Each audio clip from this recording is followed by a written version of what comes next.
নাটাপুকুরে আগ্নেয়াস্ত্র, বোমা ও বোমা বাঁধার সরঞ্জাম উদ্ধারের ঘটনায় গ্রেফতার আরও এক। পুলিশ জানিয়েছে, ধৃতের নাম আমির আলী ওরফে ফিট্টু। ওই ব্যক্তি এলাকায় আইএসএফ কর্মী বলেই পরিচিত। যদিও ওই ব্যক্তির বক্তব্য, আইএসএফ করার অপরাধেই তাকে ফাঁসানো হচ্ছে। পাল্টা তৃণমূল নেতাদের বিরুদ্ধেই অভিযোগ তুলেছেন ফিট্টু।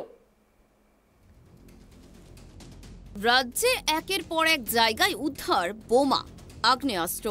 এবার গোপন সূত্রে খবর পেয়ে অভিযান চালিয়ে আগ্নেয়াস্ত্র ও প্রচুর বোমা বানানোর সামগ্রী উদ্ধার করেছিল কাশীপুর থানার পুলিশ। উদ্ধার করা হয়েছিল 5টি সকেট বোমা, একটি একনলা বন্দুক, একটি কার্তুজ, 15 কেজি বোমা বানানোর বারুদ, বোমা বানানোর নানান সামগ্রী ও যন্ত্রপাতি।